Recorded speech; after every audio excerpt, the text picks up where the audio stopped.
Hi, folks. I'm recording this just moments after Governor Tom Wolf delivered his required annual budget address to the General Assembly. If you were hoping to hear more of the same failed ideas he gave last year, massive tax hikes, government spending sprees, and the destruction of our state's energy sector, let me tell you, Governor Wolf didn't disappoint. But if you are a tax-paying citizen who is sick and tired of government always reaching deeper into your pockets to siphon away your hard-earned money, and that's almost everyone I meet in our district, you rightfully can be angry. The governor wants to hike taxes by a whopping $2.7 billion each year. He proposes to do this by raising the state personal income tax by 11%. Worse, if Wolf gets his way, the income tax hikes would be made retroactive to January 1st. Because the budget theoretically is passed by June 30th, that means you could owe an additional 6 months worth of taxes at the end of the year. How fair is that? As you delve deeper into the governor's new plan, it doesn't get any better. Wolf wants to expand sales taxes to cover a host of new goods and services, even insurance premiums.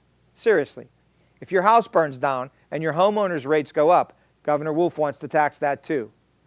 The governor's proposal would also destroy jobs. One of the brightest spots in Pennsylvania's economic recovery has been the creation of good-paying jobs in the shale gas industry. Recently, due to market manipulation by OPEC and a lack of necessary pipeline infrastructure, natural gas prices have fallen steeply, and companies have begun laying off workers. Some have actually left the state.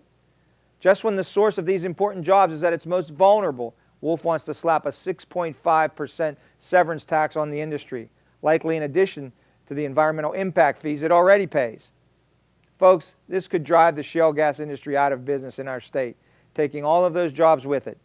It's almost as if Wolf is following the lead of Governor Andrew Cuomo in New York, who banned natural gas exploration there, bowing to pressure from radical environmental groups. Where Cuomo banned shale gas exploration outright, Wolf appears to prefer taxing it into bankruptcy. Let me be clear.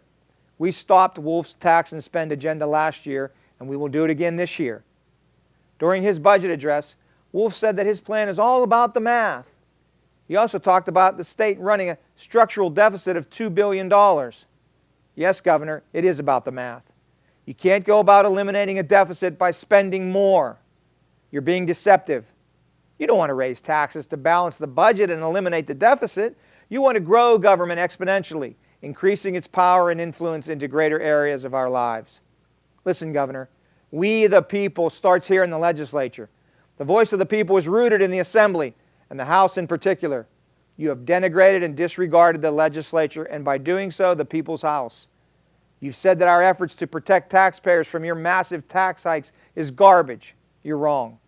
The people have spoken loud and clear. They want no tax increases and no new taxes. Your deaf ear is an insult to the working people and seniors who you're supposed to serve.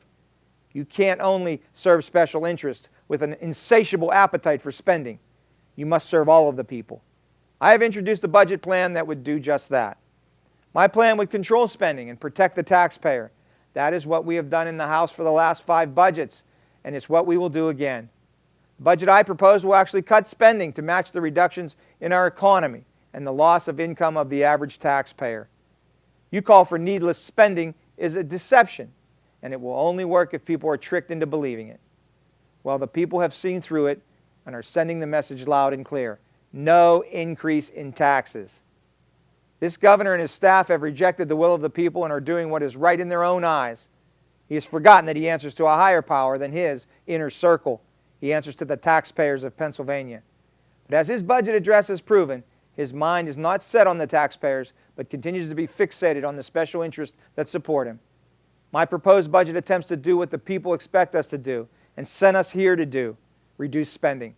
While our citizens have lost income in the last 8 years, somehow government insists it needs to increase salaries and spending. My budget aligns spending with the reality of those who pay for it, the taxpayer.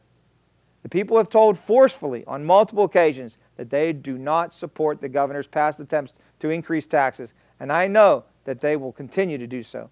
Rest assured, I will continue my fight in the legislature to keep taxes and spending from going up while working to reduce and ultimately eliminate school property taxes. Thank you for the opportunity to serve you.